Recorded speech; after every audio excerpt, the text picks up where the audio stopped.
Je suis médecin, né au Canada, et j'ai fait mes études à l'Université Laval au Québec. Ensuite, je suis entré aux États-Unis pour faire des études de spécialité dans les maladies pulmonaires. Et après, j'ai fini ma carrière, 30 ans de médecine, dans l'État du Texas, où je travaillais dans un centre hospitalier, universitaire, où j'étais responsable, surtout chez les chroniques, ceux qui souffraient de maladies d'emphysème pulmonaire, de bronchite chronique, même les cancéreux pulmonaires. Après une conversion qui s'est passée lorsque j'avais à peu près 45 ans, j'ai eu une relation personnelle avec Jésus. Je savais que c'est lui qui était mon sauveur, c'est lui qui était mon maître. Après cette conversion, lorsque mes collègues ont commencé à me persécuter parce que je voulais témoigner, et je pouvais le faire avec mes malades sans difficulté, mais avec mes collègues en profession, il y avait un blocage. Je ne pouvais pas le faire. Mais en 1975, donc quelques années après cette conversion, un pasteur passa chez nous. Après un moment de prière, il a dit, tu sais, un jour, tu partageras l'amour de Jésus avec beaucoup dans ta profession. Mais je ne croyais pas. J'ai dit ça.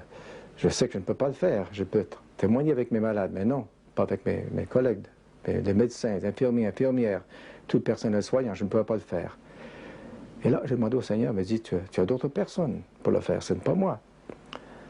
Mais ça restait toujours. Les années ont passé. Et donc, en 1978, après une année sabbatique, nous avons pris un temps de vacances à ce moment-là, et lorsque j'étais prêt à revenir à mon travail, en mars 1979, après être très bien reposé, je n'avais jamais été malade durant toute ma carrière médicale, pendant 27 ans à ce moment-là. Je me sentais très bien, j'avais une santé de fer, comme on dit.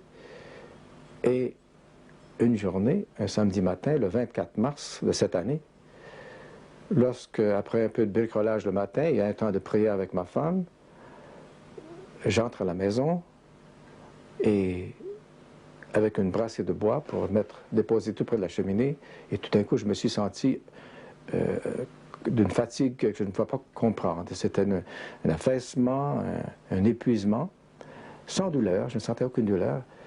Et donc, j'ai dit à ma femme, est-ce que je peux me reposer? Elle a dit, va donc te coucher, va dans ta chambre, va te coucher. Et lorsque je suis entré dans mon lit, tout d'un coup, une douleur intense de poitrine, comme dans une étau. Je me suis senti à ce moment-là, je savais que, comme médecin, c'était un infarctus, une attaque cardiaque, c'était certain. Et donc j'ai crié à ma femme, j'ai dit, viens, il faut prier, je crois que je vais faire un infarctus. Et nous sommes allés ensemble, nous sommes mis à genoux à ce moment-là, malgré la douleur qui était intense. Nous avons demandé au Seigneur, Seigneur, tu sais, j'ai encore beaucoup d'années à vivre ici. Je sais que je dois partager ton amour, je ne l'ai pas fait encore, mais je dois le faire. Et aussi, nous avons des enfants, il faut qu'ils soient éduqués et tout. Donc ma femme était aussi de prier pendant quelques minutes ensemble. Nous avons vraiment plaidé devant le Seigneur pour qu'il vienne à notre aide à ce moment-là. Nous avons crié vers le Seigneur, c'est ce qu'on doit faire. Et là, tout d'un coup, une paix qui est devenue dans notre chambre. Cette paix qui disait, bien, tout est en bon ordre, je contrôle tout. Oui, c'est très soudainement que cela s'est arrivé, le samedi après-midi.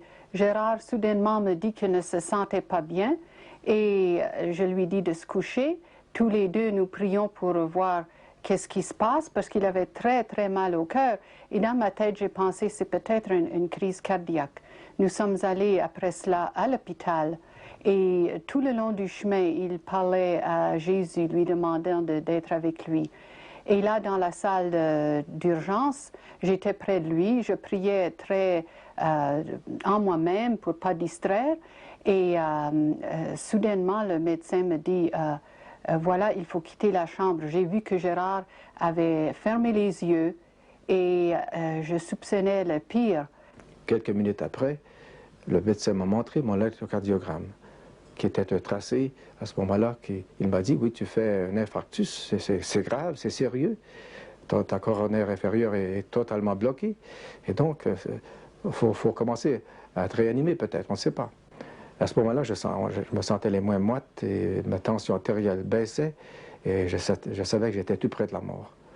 Et à ce moment-là, tout d'un coup, j'ai senti mon âme, mon esprit sortir de mon corps. Et je suis arrivé dans un autre domaine qui était phénoménal, un domaine de l'esprit, le paradis, je ne sais pas où est-ce que c'était, mais c'était un endroit immense, de toute beauté, d'une blancheur éclatante. Et là, j'étais parmi les saints, une multitude de saints, comme si j'avais des yeux autour de ma tête et je voyais dans un cercle de 360 degrés. Et là, tous ces gens-là, toutes ces personnes, même celles du passé que j'ai reconnues, et eux m'accueillaient. Et dans une seule pensée, une pensée unique, ils m'accueillaient dans ce royaume, disant, oh, tu es un des nôtres, comme nous sommes heureux de te voir. Et là, à ce moment-là, je dis, oh, Seigneur, je veux demeurer ici, c'est très bien ici, nous sommes très bien. Et lorsqu'on a eu cette communion, je dirais, de pensée, et aussi, j'ai senti aussi que nous étions dans l'éternité, que le temps s'était arrêté à ce moment-là. Et un rayon immense, un rayon de lumière, je ne sais pas ce que c'était, est descendu vers moi. Et dans cette lumière est apparu Jésus crucifié, Jésus sur la croix. Avant de mourir, avant qu'il donne son dernier soupir. Et là, j'ai vu Jésus qui, dans son agonie, le visage tout couvert de sang. Et puis, j'ai pu reconnaître ce qu'il avait l'air. Mais ce n'était pas ça l'importance. Ce qui était important, c'était qu'il a regardé levé les yeux vers le ciel, et ensuite il a baissé vers moi, et j'ai reconnu cet amour. Il était pour mourir pour moi, qu'il s'est donné pour moi, et pour tout le monde, toute personne sur la terre. Cet amour, c'est pour tout le monde. Et aussi, c'est parce qu'il avait obéi son Père. Il est mort en obéissant à son Père. Et à ce moment-là, tout d'un coup, il a ouvert comme s'il avait ouvert la bouche. Et j'ai vu qu'il voulait me dire quelque chose. Et il a dit, Gérard, la paix soit avec toi. Tu es guéri. Tu n'auras plus d'angoisse. Tu n'auras plus d'anxiété. Tu n'auras plus de culpabilité. Tu n'auras plus de douleur. Dans une semaine, tu seras chez toi. Et je sais que tout de suite, j'ai dit, non, Seigneur, je veux demeurer avec toi. Je veux demeurer avec toi. Je vis très bien ici. Il m'a dit, je veux que tu ailles partager mon amour que tu viens de connaître. Partage-le avec ta famille, tes amis, ta communauté, avec tous ceux avec qui je te mettrai en contact. Alors j'ai dit, Seigneur, non, je veux rester ici, je suis bien avec toi ici, Seigneur. Et Jésus a dit, non, je veux que tu ailles partager mon amour. Tu sais, Jean connaît tout au sujet de mon amour. Je veux que tu lises l'évangile de Jean, les 2 épîtres de Jean et l'Apocalypse. Parce que Jean est mon bien-aimé. Il connaît mon amour. Et encore, j'ai dit, Seigneur, non, je veux demeurer ici. À ce moment-là, tout d'un coup, Jésus a dit, tu sais, il y a plus d'âmes qui entrent dans mon royaume aujourd'hui que dans n'importe quel temps de l'histoire de la terre. Et tout d'un coup, il est disparu. Et je me suis senti rentrer dans mon corps. Et là, tout d'un coup, j'attendais les médecins, infirmière. On était après me réanimer. Je ne savais pas, je n'avais aucune douleur, aucune connaissance. J'étais dans un autre endroit, vraiment. Dans un paradis, je ne sais pas où. Mais à ce moment-là, dans ce coma que j'ai passé plusieurs heures, je voulais retourner vers le Seigneur. Mon désir, c'était non pas de rester sur la terre, mais de retourner vers le Seigneur. Mais là, on faisait tout sur la terre pour me réanimer. J'avais fait un arrêt cardiaque qui a duré à peu près environ 4 minutes. Et durant cette période de temps, moi, j'étais au paradis, je peux dire. Ensuite, la prochaine fois que je l'ai vu, c'était dans la salle des soins intensifs. Et il avait le visage rayonnant. Et il me dit, Denise, tu sais, j'ai vu Jésus. Et j'ai dit, bien, j'ai lu à propos des histoires comme cela, des personnes qui sont allées après la mort au ciel. Mais pour que ça arrive à Gérard, c'est vraiment étonnant. Alors il m'a raconté comme c'était merveilleux et comme il aurait voulu retourner et qu'il n'avait même pas pensé à moi, ni les enfants, ni rien. C'était si beau là. Il avait les larmes aux yeux en me racontant cela. Je me trouvais dans les soins intensifs. Et là, une infirmière est entrée. Une jeune fille qui s'est présentée et je lui ai dit, tu sais, je suis guéri, j'ai vu Jésus et les larmes coulaient. J'avais tellement de joie que je voulais témoigner cet amour.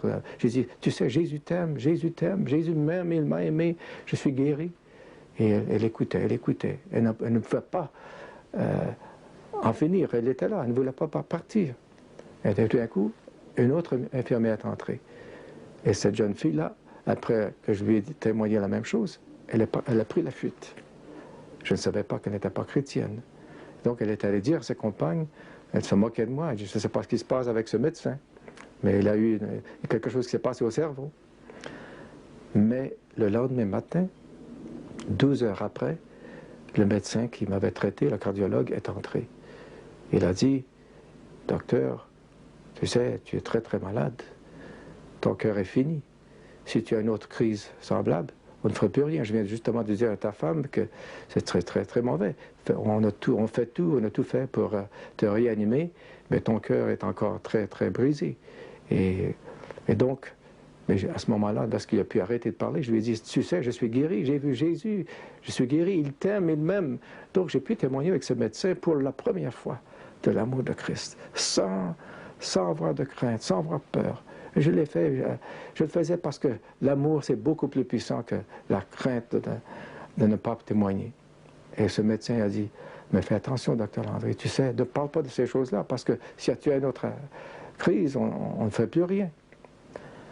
Je peux vous dire, chers amis, que dans cet après-midi-là, dans un lit d'hôpital, je ne sentais aucune douleur, je me sentais très bien, et j'ai pris ma Bible, et j'ai commencé à lire l'Évangile de Jean.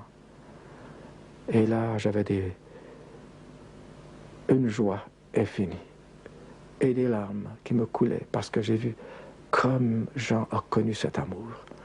L'amour de Jésus, comme il était intime avec Jésus. C'est le seul apôtre et Paul qui ont connu cet amour. Et là, les infirmières entraient et me disaient, mais qu'est-ce qui se passe avec ce médecin? Pourquoi? Qu'est-ce qu'il voit dans la Bible?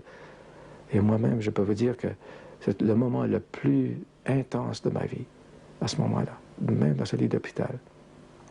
Et donc, peu après, le lendemain matin, le même cardiologue entre, et après avoir fait plusieurs examens, électrocardiogramme, radiographie pulmonaire et autres, il dit, mais je ne comprends pas la chose. Et j'ai dit, ton examen du cœur est normal, ton cœur est normal aujourd'hui, l'examen pulmonaire aussi est normal. Et j'ai dit, tu es un cas exceptionnel, je ne comprends pas. Mais je lui ai dit, tu sais, je suis guéri. J'ai vu Jésus, il m'a guéri. Et je peux vous dire que j'ai passé une semaine à l'hôpital, comme Jésus l'avait dit, sans être malade. Et je marchais dans les passages de l'hôpital comme une personne qui n'était pas malade. Et c'est la seule semaine que j'ai passée à l'hôpital comme malade. Et donc, je suis entré à l'hôpital, à la maison, je veux dire, dans une semaine, et après ça, mon travail, comme on l'avait déjà prédit. Et jusqu'à maintenant, je n'ai pas été malade une seule fois. Aucune douleur, je ne prends aucun médicament.